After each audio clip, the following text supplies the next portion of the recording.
Welcome back, everyone, to the School of Greatness podcast. We've got the legendary Steve Cook in the house. Good to see you, man. Good to be here. Legendary. That's an amazing intro. That's good, right? Yeah. We just met recently through Steve Weatherford, who we just had on recently as well. And I think I'd heard about you maybe a year or something ago, seen you on bodybuilding.com or some fitness thing. I was like, this guy kind of looks like a douche. But I don't like to judge people until I actually meet them. So I was like, let me meet this guy someday and see what he's really like. And then Steve told me to connect and come out and have lunch with you. And I kind of forgot that I thought about that a year ago or whatever. But then I met you. I was like, yeah, man, this guy's a really good dude. And don't get me wrong, we still do douchey things because I like to say, you know, there's that certain there's feeding apple. I always like to say, like, the people that follow me, you know, we hide the peas and the carrots in the applesauce. Right, exactly. So in this day and age, there's a certain level of douchiness, I think, that people, you know, and we make fun of it. Yeah, we have a good time with it, but that's funny. That's cool. Well, you've got, like, shirts that say that too, right? Yeah, Gym Douche. Snapchat, we talk about Gym Douche. I get a really awesome voice, and we start talking like this, like pretty much a dodgeball. I like it, man. How did you get started in the whole fitness world? You know, you've got this huge audience. You've got millions of followers all over the world. Face of bodybuilding.com. You've got huge supplement deals, sponsorship deals, blown up on YouTube. How did this all begin? Were you always like a fit dude, or did you start off skinny and say, I need to, you know, get big? Or yeah, what? I don't have a cool, like, transformation story like a lot of people do. I was one of 7 kids in Idaho growing up, and my dad was a high school athletic director and basketball coach. So I was kind of in the middle of those 7 kids, and I had a lot of energy. I was a troublemaker. So my dad, from the very get-go, instead of, you know, maybe other parents don't know how to discipline, it's like, you know, I'm going to work them to death. So we would go to the track. Yep, we'd go to the track. If I wanted to watch TV, 50 push-ups every commercial from the time I was like 8, 9, 10. Yeah. That's a nice dad to put you through that. Yeah, at the time I didn't think he was nice, but you know, now I'm very grateful for that, and I think for me it was one of those things that I naturally had a capacity for that kind of stuff as well, and I took to it really well. Like, I remember my older brother working out. I was in 8th grade, he was a senior, and I benched more than him because, you know, I liked doing the push-ups. I didn't mind it. My dad saw that, so I think he kind of pushed me into that, but you know, there was some natural love of it too. Sure. Okay. When did you start really lifting? Really lifting? Probably, I can remember being 6th grade. Like 11, 10, 11 years old? Yeah. That's pretty young. It was young, and everyone used to always say, you know, it would stunt your growth and this and that. But I started off doing the body weight stuff. So push-ups, pull-ups, sit-ups. Yeah. And I think, you know, I could, you know, the next step was just evolving into machines. Right. And then the bar or whatever. And then the bar, yep. That's cool, man. And what sports were your main sports in middle school, high school? Football was always my best sport. Yeah. I was a football, baseball, basketball guy. And then in high school, I dropped baseball and did track for football. But I always wanted, you know, my dad was a basketball coach, brother, sister, good basketball players. I always wanted to be a better basketball player. I was that guy who came in and I fouled people and rebounds, and it was what it was. I like it. You're just the intimidator. Yeah. I like it. And one of the fun facts that we found out about you, you have to tell me if this is a myth, that you eat Chipotle 4 times a week. Where are these? I mean, I'm sure there are weeks. I definitely don't. Like, these days, Chipotle 4 times a week would not be more. Right now, it's Chick-fil-A, actually. Really? Yeah, I got this. I just love There's one close to my place, and I probably stop there. I know the macros in the meal that I get, and it's part of my daily diet. Really? Pretty much. Dude, Chick-fil-A, I haven't had in probably 6 years. I would eat that every week when I was playing arena football in Huntsville, Alabama. We would get essentially food stamps to play. Really? Yeah, they would give us free meals. Chick-fil-A. They'd pay us in Chick-fil-A and this barbecue joint that we'd eat, and then Firehouse Subs, I remember. Really? Chick-fil-A, we'd be trading, the food stamps for the other, give me your Chick-fil-A for the barbecue. That is awesome. But we would get that, put the little hot sauce on it. Man, it was so good. I love me. I haven't had it in a long time. It's hard to think about that. It's actually healthy for you, good for you. I stick with the grilled chicken sandwich. And I do a side of grilled nuggets, and I don't, and I know it's not organic. Yeah, no, it's not. But again, it's quick, it's easy, and my lifestyle right now, as much as I'm traveling, it kind of fits. So. Yeah. But yeah, definitely. I always, if it was organic, maybe that's one thing we tell Chick-fil-A, get some organic. I think they're supposed to do something. I think Vonnie Hari, a friend of mine, is a food activist, and she got Chick-fil-A to change something. Maybe it's no hormones or something in like the next few years they're changing out of it. But it sounds like I've heard something about that. Yeah, too. So we'll see. So when did you realize? So you played football at Dixie State, is that right? Dixie State College in Southern Utah. All 4 years you finished, or did you stop after? So no, I played. So I started off at Boise State. It was a gray shirt there. And I didn't go to class. A gray shirt? What is that? A gray shirt. They don't even gray shirt people ananymore. What is that? So you're not actually, your clock hasn't started with the NCAA yet. I was a walk-on, preferred walk-on. I was a running back in high school, and I didn't have the quicks for running back in college. So I was going to try to play linebacker. They wanted me to gray shirt, came on, and as a freshman, you don't have anyone really caring about you. You're a walk-on. And I stopped going to class, ended up transferring to a place called Snow College in Ephraim, Utah. Like, my cell phone didn't work there. Turkeys, they had turkey farms, and it was an interesting place. I actually cried the first night I moved into my place there. I'd never been before, and I saw it. My cell phone wasn't working. You're like, wrong decision. Yeah. How long did you stay there? So I was there for a year and a half, and then ended up transferring to Dixie State Division II school. They were junior college. When I went there, they did first year being Division II, and we were awful. But I played all 3 years. Yeah, I started all 3 years. I was able to make captain my senior year, but I think we probably won 4 games. Okay. Over the course of 3 years. Right, man, that's the worst when you just lose every game. It's the worst feeling. I'd never been I don't think I'd ever had a losing record in any of the sports teams until I got there, and I learned a lot, but it was definitely hard. It's hard to break out of that. I've been on championship teams and then teams that just sucked as well, and it's hard to change the momentum to defeated every week to being inspired and excited and motivated to train harder to win.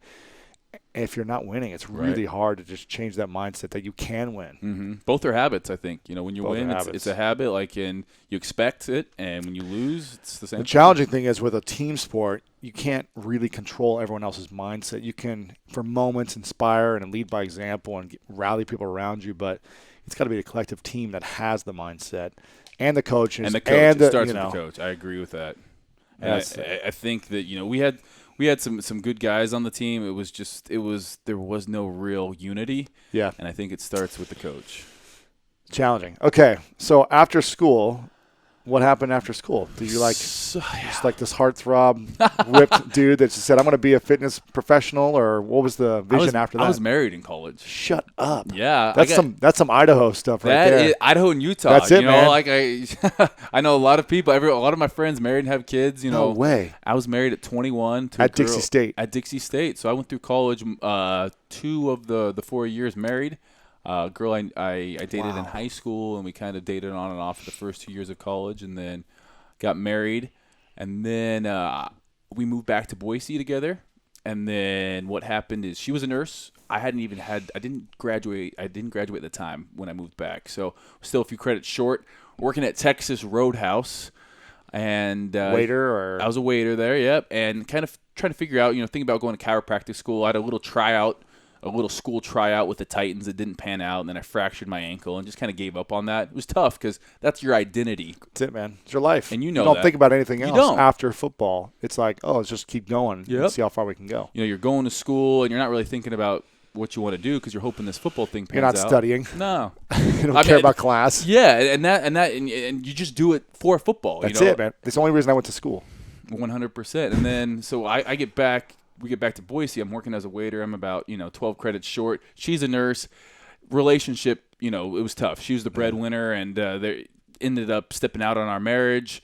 And we ended up getting divorced. But it was probably a big wake up call for me as well. I went back down to Dixie State, finished my degree, did it for me. Didn't have to do it for football or anything else. And got, for the first time, I think, really felt good about where I was at. And at the time, I was going to school, taking 16 credits, working at Texas Roadhouse back down in St. George. Prepped for one of my very first bodybuilding competitions. Like, it was a spokesmodel search for muscle and fitness. No way. At the Mr. Olympia contest in Vegas. And you heard about it online, or you reading the magazine? Or magazine and online. It was a big one. 250 guys entered it in, and I never worked that semester. I lived in my grandparents' house because they didn't live there. This was before iPhones, and I didn't have the internet at their house. And I'd go to work, I'd go to school, and then I'd prep. And my whole life was structured. I never worked so hard. And I never learned so much about myself in that short, 4 or 5 month period of time. Yeah. I ended up winning that muscle and fitness male model search and got in. And from there on, I was like running in the fitness industry and just kind of, there's this men's physique category that was then created after that I participated in, get my pro card in the IFBB. And all along, I was working with bodybuilding.com because they're from Boise, Idaho, and then Optimum Nutrition, one of the world's largest supplement companies. And I just was given some amazing opportunities to travel around the world and meet people at expos, started a YouTube channel, and just kind of just been running ever since with it. What year was this? How old were you? This would have been 2010, 2009, 2010. So when you won the fitness search. I was probably 24, 25. Gotcha. 24, 25. And you've just been kind of trying to figure it out ever since then. How do I maximize this opportunity and maximize the next one and build it? 100%. Wow. And it wasn't always something, I was always told there's no money in the fitness industry, and which is, true in a lot of ways. The big bodybuilders make a lot of money, but now, when Men's Physique was created a couple of years ago, supplement companies started realizing that people love that attainable look. And so, as opposed to the bodybuilding look, the massive muscles. Yeah. So, and that was kind of where I started off, but me growing up as an athletic family, wanting to be an athlete, my training has kind of gotten back to that. And now I'm trying anything and everything and really focusing in more on the YouTube. Competing is no longer something I really focus in because it's selfish at the end of the day. It served its purpose for me. I for the longest time, my goal was to be Men's Physique Mr. Olympia. And how many categories are there in the Olympia? For men's, there's 2 right now. There's bodybuilding and men's physique. Yep. And when did this physique thing come out? It came out about 2011. Also after you after I won the search. The search actually was kind of the launch pad for this category, men's physique, that's now taken off in the bodybuilding world. And at the same time, social media came about, and we all know Instagram and Facebook. Everyone loves posting meals and their fitness. Nobody goes to the gym anymore without taking a selfie at the gym. So it's like it kind of was a perfect storm, and I felt like that's the only reason I really have a good social media following is because people liked. The kind of that process. The daily story, the journey. Yeah, so I can, And so how long you've been competing for a number of years? Like, would it be twice a year you compete in a competition type of thing, or what was this? Yeah, I didn't compete as much as a lot of the other guys because I knew that I wanted to win Mr. Olympia, but I knew that was a stepping stone. There's other things I wanted to do. Part of that included LA.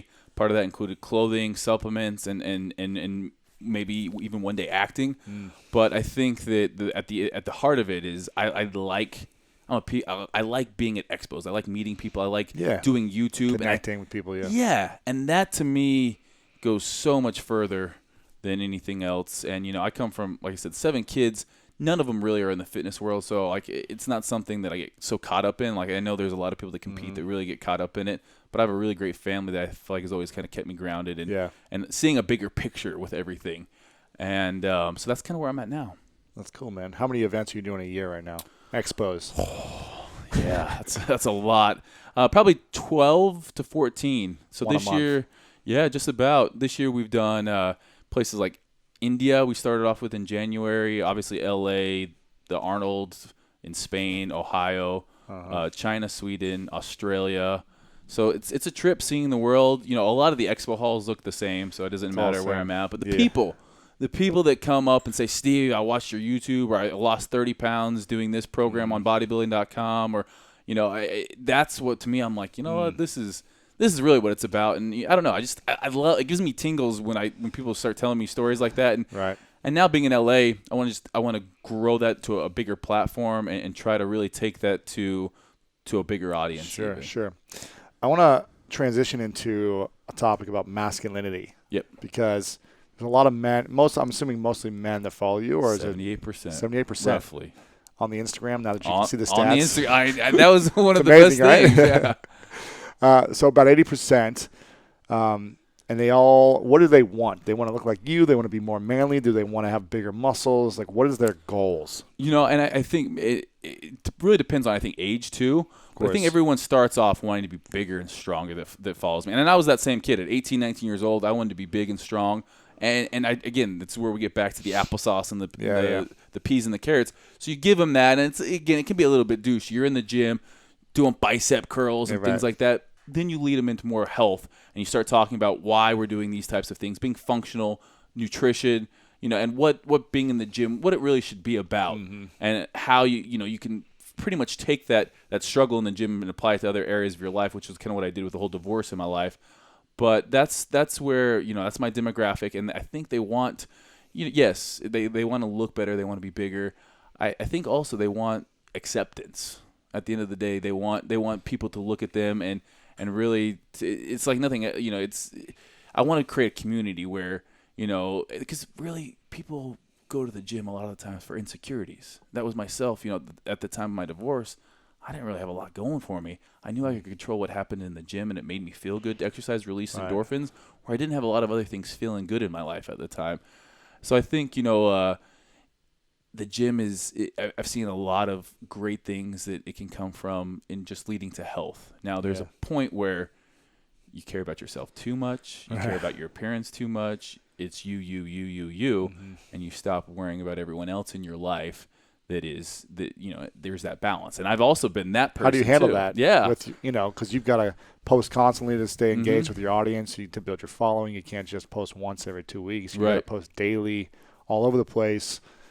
How do you stay grounded and, not selfish looking or whatever? Right. But also come from a giving place? That is a great question, because it seems like the more selfish you are sometimes in our day and age on social media, like look at me, shirtless selfies, this and that, more people are going to follow you and things like that. Yeah, it's got to get you more engagement. Right. So I think that there is getting back to that certain amount of, you can call it douchiness or whatnot, that is you bring people in, you kind of, and then it's like, why are they going to stay following? Yeah. Because, there's people I'll follow, I kind of see what they're about. If they're great, I keep following. If not, if I don't like the message that they're portraying, I unfollow them. And for me, that's what it's always been about. There's, and it's rotating things on a scheduling of posts where you're talking more, you get deeper in some posts. You talk about, other people that are doing great things in other areas, books that I like, and you try to make it, and some people will appreciate that, others won't. Some people just always want to see fitness stuff. Right. But I can't do that because I'm not being true to myself then. True. But I think people respect that in the long run, and then they're a following that's really engaged and care about you rather than just how you're looking and things like that. What was your biggest insecurity after the divorce? After the divorce, my biggest insecurity is that I wasn't working hard enough. Like that, I couldn't succeed because I was no longer a football player. I didn't know how to be successful in anything else. I kind of felt like I didn't really have a lot of, I never took school super serious. There was nothing besides sports that I was ever successful in. And it was my biggest insecurity that there was something wrong with me, that, I was going to be that way for forever, that I didn't have any other talents to give to people other than playing sports. Right. But again, that's something that I think a lot of people go through in their early 20s, figuring out who they are. Yeah. But it was a big part of my life, and going through that then, I think really, now that I'm in my 30s, now that I'm 31, it's hard to say that, kind of went through those things to figure out and be more secure now. What do you say is your biggest security right now then? Insecurity right now? Yeah, or do you have any? Oh, no, I definitely got insecurities. Biggest insecurity right now, I would say just there's times that I feel like I could lose. And again, you have that fear of failing in life still, but that everything you built up could be taken away, or all of a sudden you wake up tomorrow and Instagram's not around or something, and all of a sudden you don't have this following. And again, it's like the same thing with football. What do you have left? So I'm trying to make sure that there's balance in life, and there's something more that you can attach your name to other than just social media accounts. Right. Okay. What do you think's missing in your life? Missing, probably right now, 100%. I can say this, and I think you know what I'm going to say. is a relationship like with a girl. I'm not currently dating anyone, and I think for me, it's good to kind of take a step back and focus in on what I'm doing, but also what do I want to see in myself to then be a better partner for somebody in the future, because I'm not getting any younger. What's the ultimate dream girl? Who is she? And that has evolved over the years. It's funny because when I was 22, 23, the girls that I was like, I think I would like to date her, it's changed now. Yeah. And I immediately think about, is this person potentially a good mom? Does she have her own things that she likes and has going for her? When before, I would have been fine with a girl that just, Looked wanted good to be or- look good and wanted Yeah, just to go work out with me at the gym. Now it's, I want her to be somebody who's educated, has views on other things, politically in the world today that means something, also has a spiritual side to her as well, that has something that, has a moral compass. Sure. Interesting. Why is it hard for you to find that? Time. I feel like girls would be all over you right now, It's time right now. Just on the road constantly, and again, there's that when you're concentrating on trying to build a business like I am. That's your girlfriend, man. Yeah, that's your baby. It really is. There's not really any place. I don't go out and drink at clubs in LA. I'm living here, but when I'm here, it's work. Yeah. When I want to relax between trips or LA, I go back and I spend it with family because family's huge to me. Family and really good friends.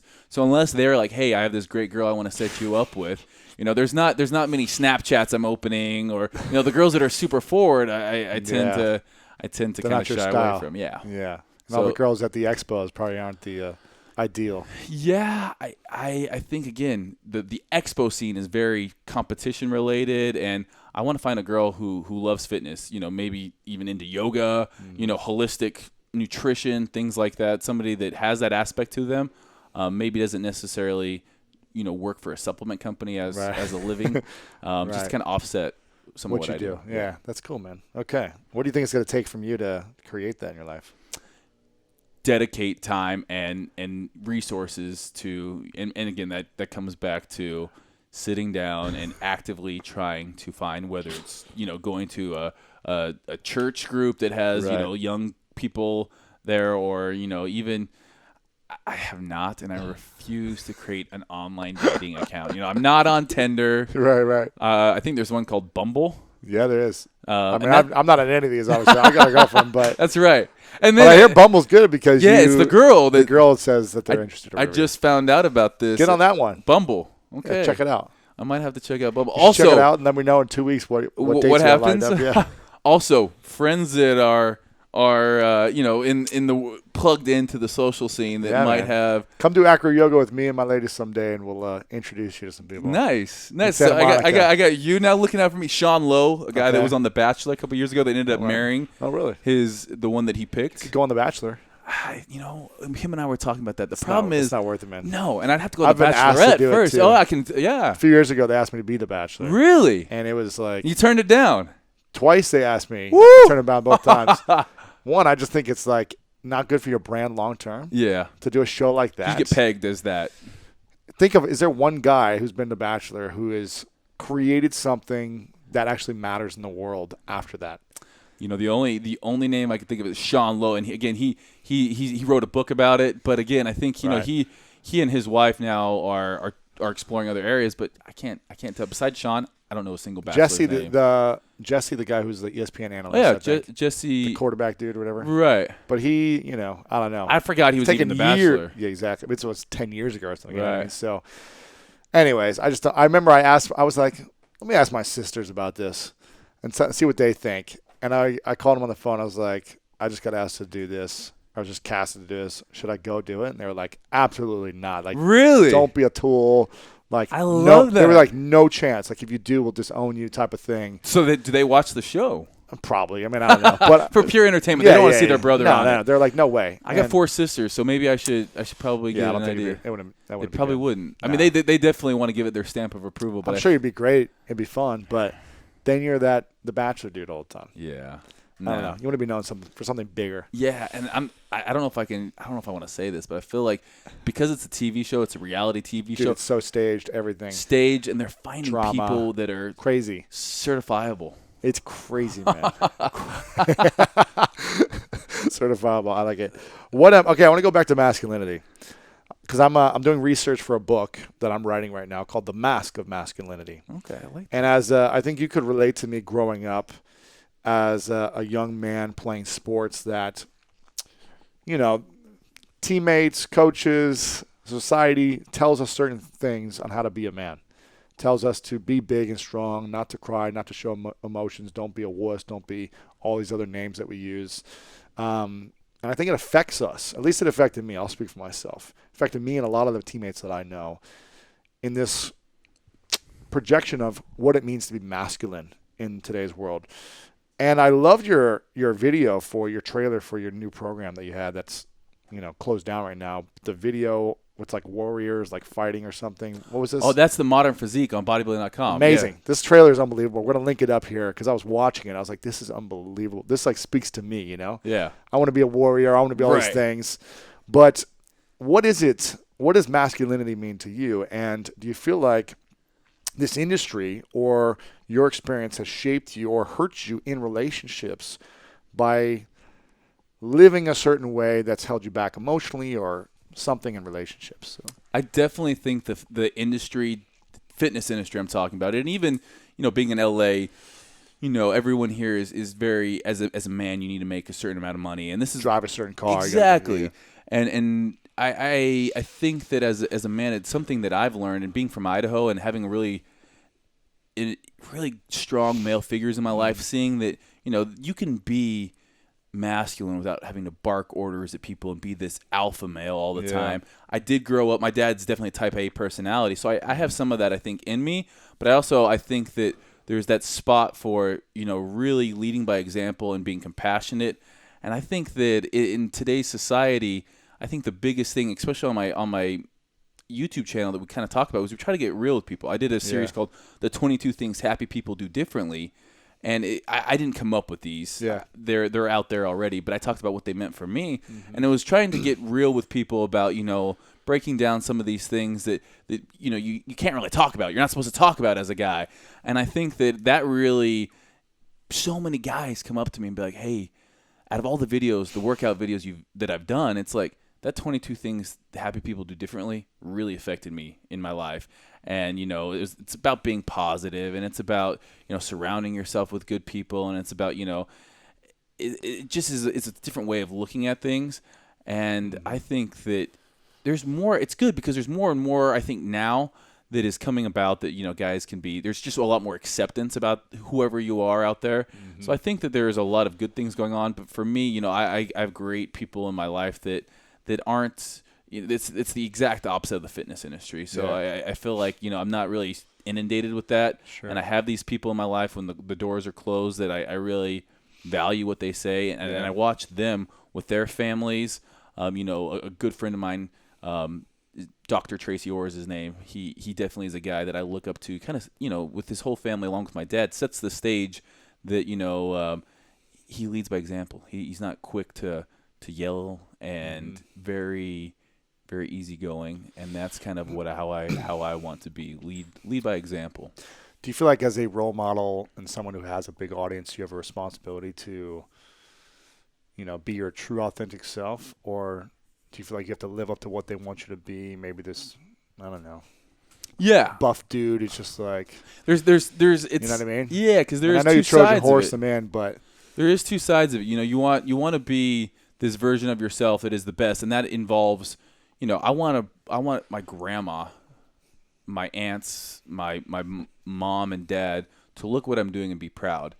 That being said, you also have this very worldly vision of what people want you to be. Yeah. And I feel like if you can have the balance and do both, then, and that's the constant struggle, is that balance, is striving for that balance in life. And it's not really listening to the world. It's not really getting caught up on social media. There's going to be times that all of us fall into that. But it's listening to those who really, truly care about you and have your best interest at heart. Mm-hmm. And when they say, that, they've been watching and they like this or that, that's what really makes me feel good. Yeah. Do you think you need to be big and strong and have a certain physique in order to be masculine?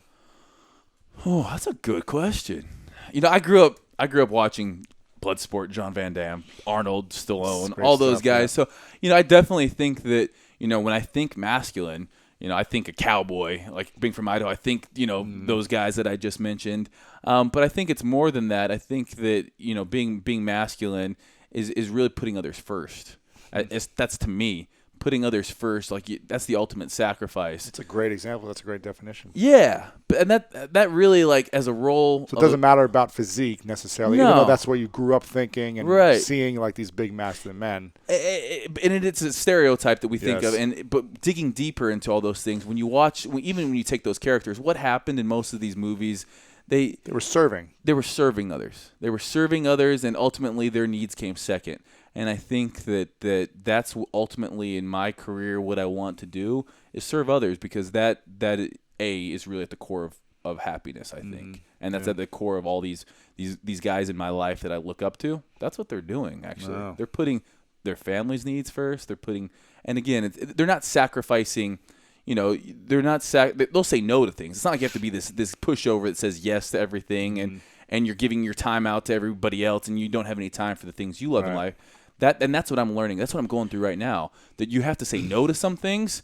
Say yes to yourself. Exactly, and then you're better for everyone in your life that really matters. Then when you do give your time to, it's truly coming from your heart in a place of you wanting to do it, rather than just you feel obligated. I want to dive a little deeper into this. I had a good question, but then I was just so focused on what you were saying. I'll take that as a compliment. I'm thinking, do you feel like most of the guys that follow you, the young 20s guys, do you feel like most of them feel like they're not a man or masculine unless they have a body type that's certain of size? Yeah. I feel like they're less masculine. I would say they do feel like that. And I'm not going to lie, too. Like, there's times that, I feel like that. The reason, for me, I look at it as more of, it's something that I enjoy. I say, your body is an instrument, not an ornament. Like, for the longest time in my career, it was all about how I looked. And I can tell you that shit got so old because you're expected. Exhausting too. It right? is exhausting, and it's selfish, and the darkest times in my life is when I was unhappy with the fact that I couldn't eat perfectly. I was working in Santa Monica at a place called True Food. Oh, it's a good spot. It is a great spot, and I was prepping for good food, man. It's great food, and I was prepping for a show, working out twice a day at Gold's Gym, the Mecca. This is about 4 years ago. And I remember working there. As a waiter or as a waiter, yeah. I didn't have great relationships with people. I was in L.A., didn't know really what I was doing here. I just knew this was the place to make things happen. But I was working there, and, I just remember I was so upset with myself because if I had one bite of something that wasn't on my diet, because I wanted this perfect physique, I wanted to be perfect. And that's our biggest enemy in life, is just trying to be perfect. So now it's about, like, looking at real health, getting into real health, and how when you functional health. Functional health. When you focus on that, the look and health the look aspect kind of takes care of itself. Like, I might not be 4% body fat, but that's not healthy. What's healthy is, I can be, 6, 7, 8% body fat, be healthy, look phenomenal, and really, at the end of the day, be so much happier. And you got to have endurance too. 4% body fat, you can't run a mile probably, right? No, you're like dead. Yeah, it's just, and it's miserable. You're a miserable person to be around because you're tracking every macro, and all of a sudden the things that matter most in life start mattering the least. And all of a sudden, like, you're so caught up in yourself and being perfect that, like, for what? Yeah. And what are we trying to be perfect for? So burnt out. What's the point of being perfect? Like, why do people strive? Why do you feel like we're striving to be this perfect body? I think because it's natural to want more and more and more. So I think for people, anybody really get better, to be better as an athlete, that, like, you're always improving. Yeah, you can always improve. And I think that all of a sudden, like, you've gotten to, maybe you've won competitions, you're competing in the Mr. Olympia contest. The only way really to get better and better and better is that now you almost have to be perfect in everything that you do. You have to be. It's exhausting. It is, and I think about the people even in the sports world who are almost perfect, and just it's crazy how much time and effort goes into that, and those people are obviously God gifted in a lot of ways, right. And I think that they struggle with the balance too. So many ex-athletes, they get done and they just have nothing because they've been trying to be perfect and not taking care of any other areas of their life. So what advice would you give someone in their 20s or 30s and 40s, a man, who is trying to be a better man, and they have this image of masculinity that's focused around their body? What would you say that they should think about or focus on moving forward? And I definitely think so. I think the question being, where is the balance in that? Because you do need to I think as a man be physically fit and healthy. Because I think Yes. anyone, man, woman, Do you think whoever, do you think you need to be big to be masculine, or can you be lean and healthy? you could definitely, I think, be lean and healthy. Yeah. And I think definitely lean and healthy. And again, everyone's body type is there's so many different body types out there: ectomorph, mesomorph, endomorph. Those are the body types we look at, in the fitness world, and about how easy you are to gain muscle and things like that.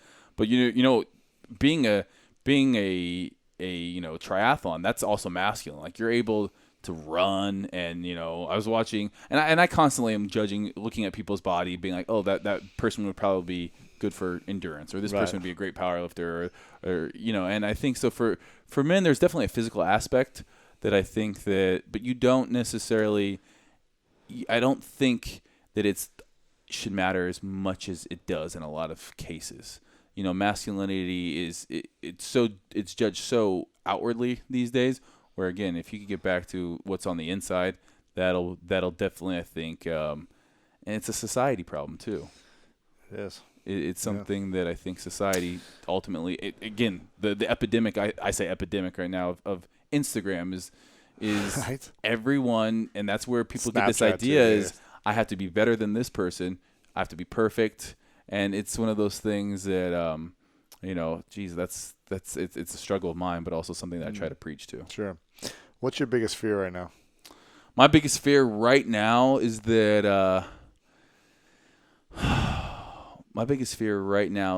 I'm getting older. I'm 31 years old. I don't. Dude, you look young as heck. You're You're fit. You're young. Good looking. Right, but I've never. I guess right now, if I had a biggest fear, it would be that I would be. I said right too. No, I was thinking like those things are there, but my biggest fear is that I'm going to. I'm not gonna. I'm not gonna find somebody that to share all these things. Really? with. That's your biggest fear? Yeah, that, and I think ultimately burning out too is a fear of mine. How do you maintain this? Pedal to the metal, traveling the world. For how long can you do it? Yeah, and what happens when I stop? What happens when you stop going? Are you irrelevant now? Are you less wanted? Or? Right. 110% all the time, and all of a sudden you stop. Do people still care, type of thing? What's your vision? What do you want to create in this world? I would love, so my vision for being in LA is creating a platform that allows people to really experience all different types of fitness. That being on the fitness level, I want to give as much information about fitness and health to as many people out there as possible. And that doesn't just necessarily mean in the gym. I want to better myself, whether it's yoga, surfing, I say surfing because that's something, flexibility goes into that, endurance. And then what I want to do with that is, my goal with everything is generally making people's lives better by just giving people tidbits on how to improve health, whether it's nutrition. And again, it comes back because it's all tied together: physical, spiritual, mental. It's all tied together. And I think ultimately that is my goal, is to help people be more well balanced in life, starting with, and usually in our day and age, I think with so much out there, that the easiest place to start is with your physical health. It's a thing we can control, or we can focus on every day. We have the power over our bodies. What's the greatest gift that you haven't discovered yet that you think is going to come out soon? Oh, wow. That's the greatest gift that I haven't discovered. The greatest gift inside of you haven't yet fully used that you think is inside of you. I think it's going to probably get back to when I really give in to not worrying about failure. So that will involve doing things that scare me, and really just, if I fail, I fail. I can still have people in my life that love me, but if I don't do those things, if I don't try to do what I'm really truly passionate about, then I'm going to always regret that. So I think my biggest gift would be to really, I think that there's a lot I could give people, whether it's YouTube or on a larger platform that involves health and wellness, but also that turns back into more of a spiritual side. Figuring out, why do we care about these things? Like, what is the purpose? We live in a crazy world right now, and there's definitely, I think, a spiritual side that is missing in people. Like why? What is the purpose of why shouldn't we do some of the things that we're seeing in this world? Like where is your moral compass coming from? And getting back to genuinely, why are you wanting to be a good human being? And I think that ultimately that's where I want to go with things. Whether it's politics, politics to me right now is such a scary, it's crazy, right? Yeah, such a scary thing. So I think that ultimately that's where I wanted to look at something, and that would be a gift that I think that you do it through love, and you do it through trying to be compassionate and help people understand. Because there's a lot of hurt in the world right now. There's a lot of people that feel like there's so much treatment going on, and it can be a scary place. And at the root of it is just love, I think. That's it. So I think, loving on a broader scale. It's good, man. That's good. What are you most grateful for in your life recently? Oh, definitely most grateful for the ability for me and family to connect in a way like good friends, father. Now, growing up, I didn't understand why people did a lot of the things they did, whether it was my dad or, I was a stubborn kid. And I think now that I'm most grateful for the people in my life that are close that, that I know that no matter what, I can call up any time of the day, and no matter, how much money or how many Instagram followers, they don't even care. My family doesn't really, none of them are on social media. Yeah. And that's what I'm most grateful for right now. That's nice. Yeah. It's just, that doesn't matter. Yeah. But and I'm also grateful for right now for the new relationships I think I've, starting to develop in places in LA, because LA is a scary place. Yeah, man. Especially coming from the Midwest, you never know what you're gonna get here. Yeah, LA is. So I think that I've definitely been surrounded. It's crazy how the world works, and that when you think a certain way, you attract other people that think that way too. Absolutely. What's your daily routine that is a non-negotiable for you every single day that sets you up to become a better man? That's a great question, and I'm gonna say that inherently I'm a people pleaser. So my day, the reason when I start getting unorganized and feel anxiety in my life, it's because I'm sacrificing things that really matter to me, and that other people need my time. So I'm going to sacrifice something I really want and need to do, whether it's meditating, working out, preparing meals, getting enough sleep, going to church, traveling less, whatever it is. And I say church, a spiritual side. I haven't actually been to a church in a while because I've been traveling so much. But I think that, one thing that I don't want to be negotiable is on the days is wake up, meditate, put the phone away, only answer emails from a certain time. And that organization is ongoing for me right now, finding out, because it's hard when I'm in LA and I'm not traveling. I want to get so much work done. Yeah. But it's so easy to get burnt out because I'm giving away all this time, phone calls, emails. And at the end of the day, it's like, how do I better myself and in turn better my brand and grow? And that usually happens when you're in your creative mindset early on in the morning. So meditating right now, making sure I'm working out, because that is what, that's such a large part of my brand. Yeah. So the minute I'm no longer physically healthy because of all this traveling and poor eating, then I feel like a fraud. Yeah. On social media, on YouTube, I feel like I'm 100%, not living what I'm preaching. And that's hard for me. So starting to say no to things, making sure that I feel good about my life, so that I feel like I'm being a asset to people, and I'm able to practice what I preach. That's cool. Okay, so if it could be a perfect day for you, what would be the 4 or 5 things you'd do every morning before you do anything else? Yeah, so I've recently started meditating. Right? Yep, meditating before I try to leave the phone. Yeah. Wake up, meditate, stretch. Being somebody who's always been in the gym playing sports, I never stretched enough. Yeah, I wish I was. I wish I was Jean-Claude Van Damme. Right? Back in the splits? Sport. Yeah, man, it's amazing. Steve Weatherford can do the splits. Can he really? Full splits. That doesn't surprise me. It's Weatherford's amazing. An animal. He's a puncher. He's so jacked and just can punt it and split it. It's crazy. A beast. Yeah. Okay, so meditate, work out. Yep, definitely. And then it would be set up my day to where I have at least an hour blocked off for creative, whether it's reading, whether it's setting up things that I want to come to fruition, how I'm going to do that. And then there's the execution part of the day. But also I think that for me, it's also there's a strategy that goes into content in what I want to push out, and what is it, honing in on really what the message is I want that to be, and all of my content being that. Like, I want to have fun with things. I want to have fun in fitness. I want to find new opportunities to give people out there to be successful in their lives with health and fitness. And then again, coming back to probably dating and probably having the time to shut things off, because you need that. It's tough, man. You do. It's tough to it shut is it tough. off when it's our brand. It's our business. When you work from home, it's full time. It's hard to not.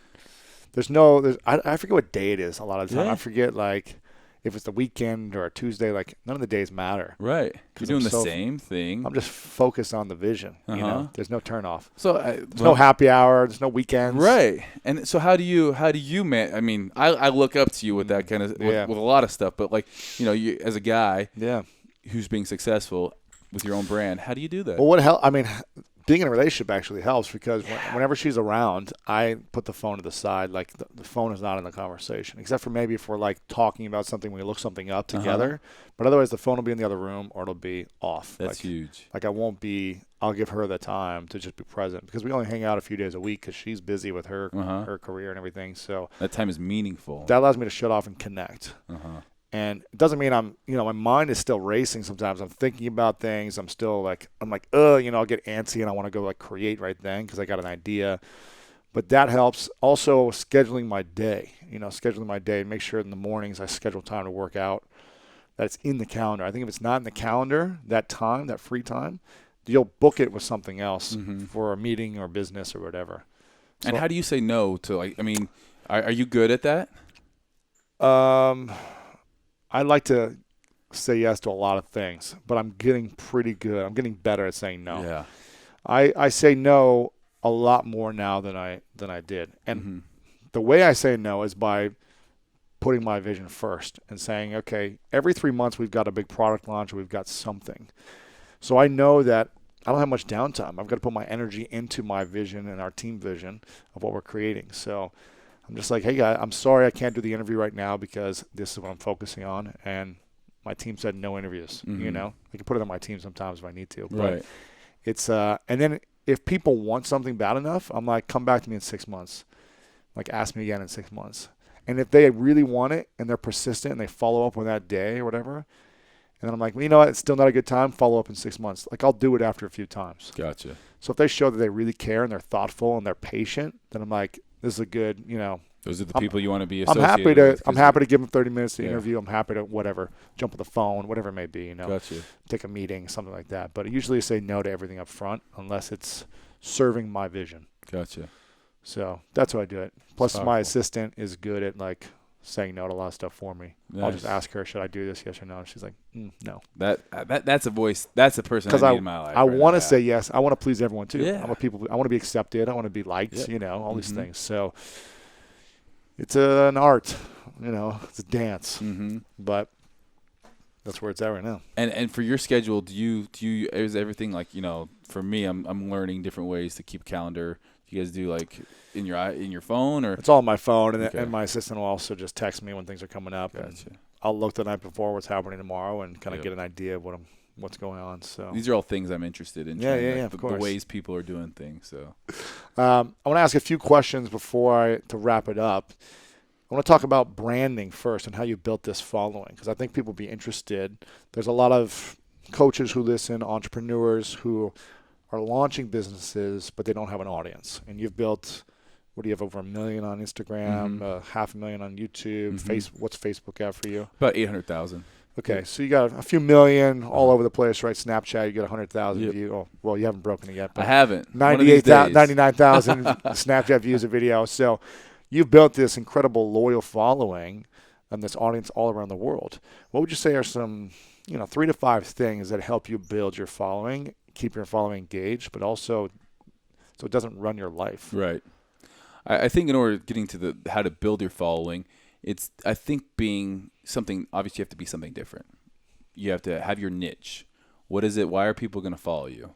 And a lot of times it's going to be the way you look. unfortunately, in this world, it is oftentimes initially the reason why people follow you is just judging a book by its cover. Or the design of your site, follow Yep. the design. Yep. The design of, just how The design of aesthetically you. pleasing Yes. it is, your brand. And then I also think that from that, So you think design is important, investing in design, quality design. definitely. Yeah.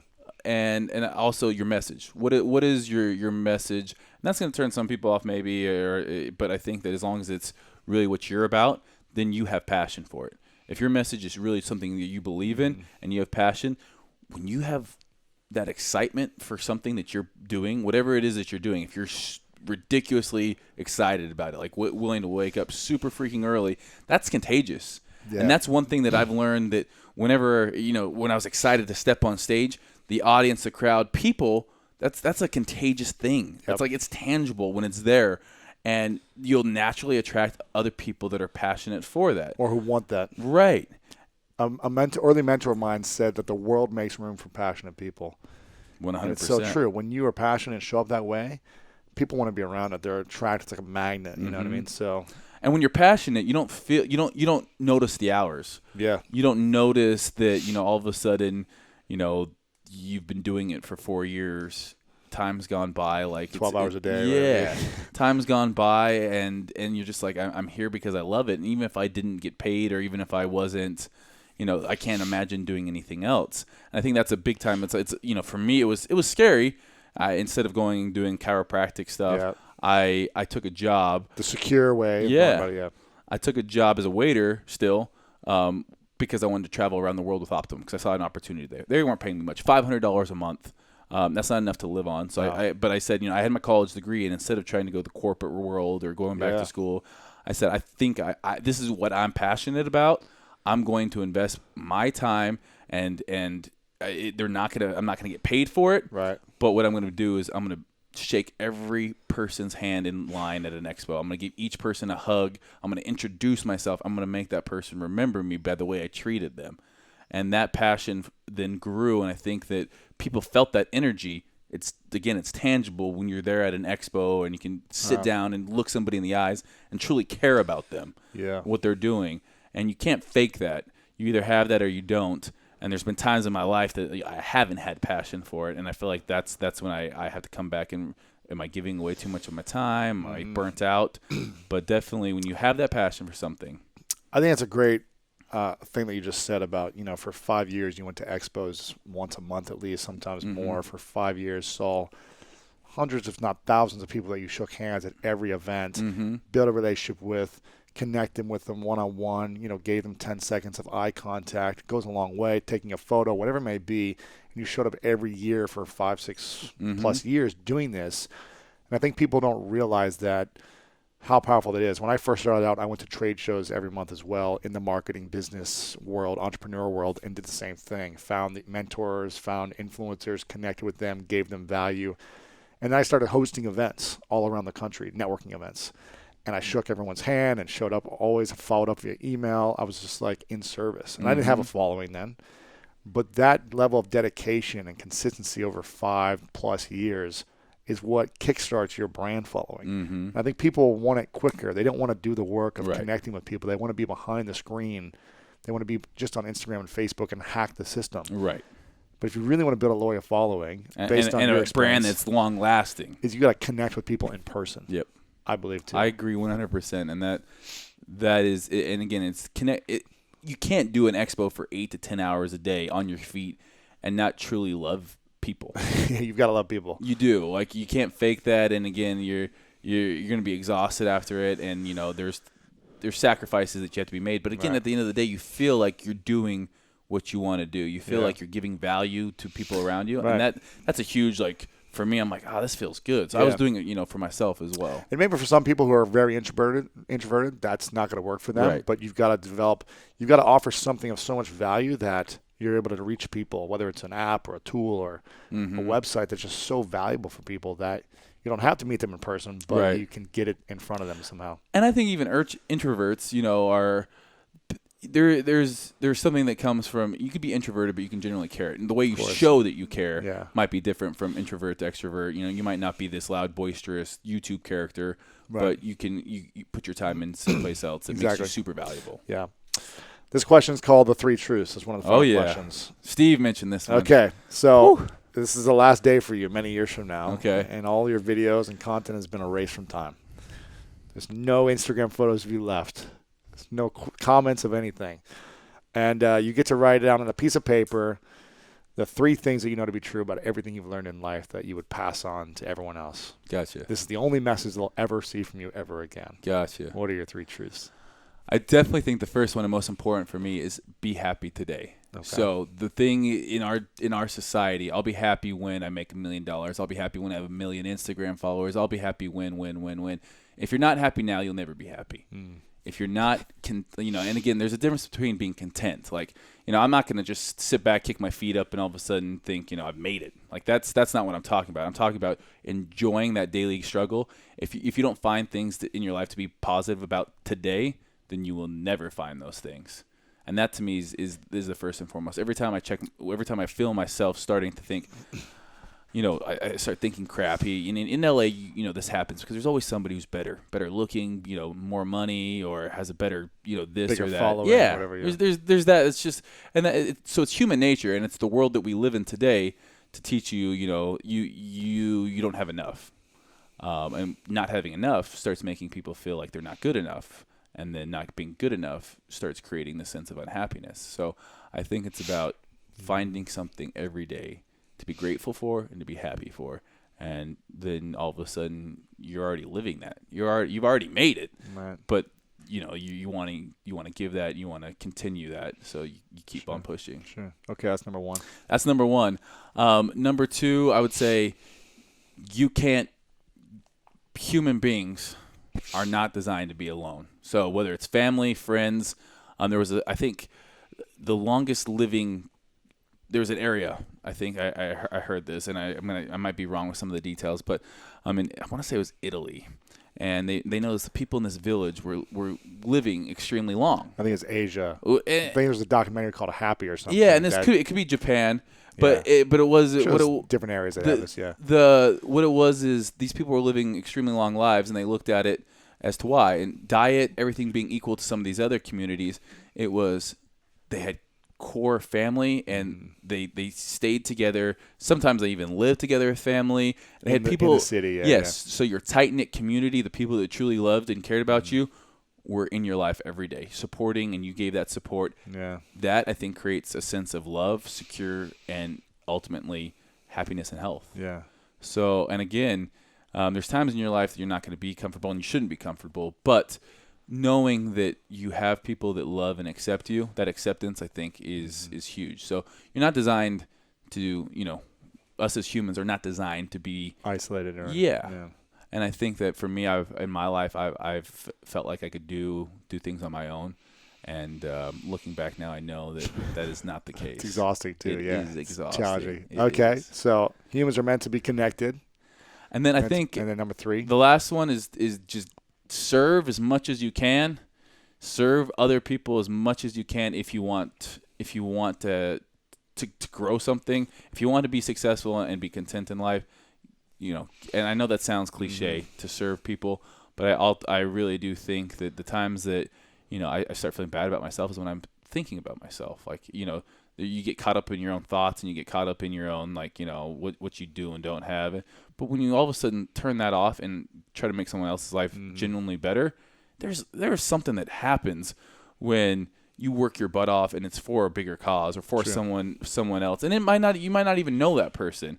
But giving them and genuinely liking doing it. Like, you're not doing it because you have to. You're doing it because you see somebody out there needing help. Sure. And it's really it makes you feel good. So maybe it's a selfish thing ultimately because it's still making you feel good. But you're serving other people, and the times that and that's why competition stuff was hard for me, because it was all about me.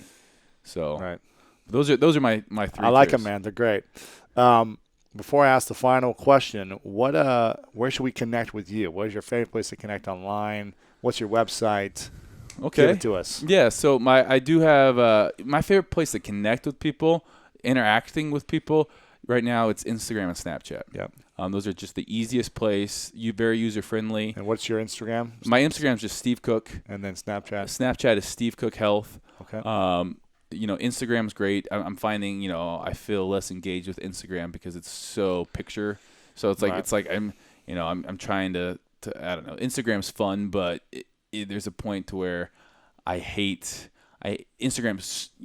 You post a picture on Instagram, and you might go back and check how many likes. When was the last time? I think about with 1 million followers, I'm thinking about more what I'm posting rather than I post what I want. Like I want people to like it, and so I check the likes and things like that. Right. So Instagram, you get this like immediate feedback if people like your shit or they don't. Right. And sometimes you're like, I'm not going to post this picture even though I really like this and it's meaningful. Because it's not going to get a lot of likes. Yeah, and I don't like that aspect of Instagram. Yeah. Whereas Twitter, you're just interacting with people. Yeah. And there's a lot of great interaction that goes on there. My website is stevecookhealth.com. Recently we've been doing this big program. Big is a program I came up with 2 exercise physiology guys. They're both one I grew up knowing, played football against in high school. He played at Utah State. Did I read he had 48 reps in the 225 bench press? Strongest. 48 reps? I hit 36, and I thought That's insane, dude. I've done like 16 in my prime, So this 48. Jake is insanely strong. And strongest natural person I've ever met in my life. And I can say that with 100% certainty that he's just freaky. Yeah. So he's got his master's degree in exercise physiology. Messes around with CrossFit just because he's stupid strong and he's good at it. But he's like he looks like a bodybuilder out there. He's as strong as a power lifter, and he's an amazing guy. The other one is Mike Cassio. He's a guy that is from Louisiana. Has a really cool story. Was into drugs as a kid.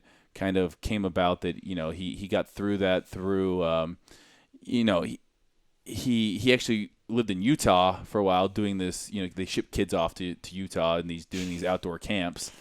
He got through that, went to college, straightened out his life. Amazing story. Again, exercise physiology master's degree, and did this program with them with Big. So I do the bodybuilding side of things, the aesthetic side of things. They bring their expertise on how to get stronger, bigger, and faster. So it's a program that's really designed to kind of come at it from all areas. So that's been really fun to do, seeing people just doing amazing changes. People can find that on the website there. What's this other physique thing, the video that I saw? The Modern Physique. Now, that's a program that I did for bodybuilding.com. Okay. And it's kind of like a mini Big program. Sure. It's kind of more cookie cutter. It's one size fits all because we can't change things up because once it goes on bodybuilding.com, it lives there. Of course. But that was a cool thing. Bodybuilding.com, they have a great production team. It's always fun working with them because they just get lots of young kids trafficking to their site to buy supplements and that free content. And it's nice because it's free. That's cool. But so that's my social media. Man. I like engaging with people on there, and then of course expos, lots of expos. So if you're at the next expo, come give you a hug. Yeah, next expo, Olympia, Las Vegas, Nevada. There you go. The Olympia. There you go. So stevecookhealth.com is the main site to go follow everything, right? Yeah. Awesome. I want to take a moment to acknowledge you, Steve, for not being a douche. Oh, but seriously, I want to acknowledge you for. Man, you went through a lot of challenges. You went through a lot of challenges of losing your identity in sports, which I can relate to jumping to a marriage early on, and then I can only imagine the uncomfortableness, the guilt, the shame, the uncertainty, the unworthiness, or whatever feelings you had going through that. I can only imagine how challenging at a young age to experience that. And then to come out and better yourself and say, how can I be a better man? How can I serve? How can I give? And, to connect with you more, it's been a pleasure, man. And I really want to acknowledge you for your gift of sincerity and being an authentic, real man in this world. I appreciate that. That was Steve Weatherford mentioned you build people up. And I got to say, I feel extremely grateful for you having me on the show, but also I definitely appreciate what you're doing. And, thank you for having me on this. Of course, man. It was a good time, good opportunity. Of course. One final question. Okay. What's your definition of greatness? My definition of greatness, I think my definition of greatness would be doing something that other people might not agree with all the time, but believing in it and then ultimately succeeding at it. And that to me is true greatness. Like something you shouldn't necessarily succeed at, but through perseverance, through just hard work and believing and passion, you do that and overcome those trials. That is true greatness. So I feel like, there's so many people out there that are doing that and not getting recognition for it. In our day and age, so the people that are doing really true greatness might not be the people that have the most followers on Instagram. They might be the quiet, humble leaders that are doing it in the communities and things like that. So I think, for people out there listening, try to attach yourself with things that matter and aren't just getting a lot of play, because our media, especially social media and media especially, tends to focus on the bad in this life. But there's so much good out there, and celebrate that. The legend of Steve Cook. Thank you so much for having me. Appreciate it, bro. I appreciate you. Hey guys, Lewis Howes here, and thanks so much for checking out this video and this interview. I hope you loved it. If you did, make sure to leave a comment below and share this with your friends. Also, I've got a huge announcement. The Summit of Greatness is coming very soon. If you love the School of Greatness podcast, if you love these interviews and you want more, you want to connect with some of these speakers in person, you want to connect with me and other people just like you who watch and listen to these interviews, then make sure to sign up for the Summit of Greatness. Go to summitofgreatness.com to learn more. You can check out more about the video that we created for the summit. There's a link in the description below as well. It's summitofgreatness.com. Check it out right now. I hope to see you there. And again, thanks so much for watching this video.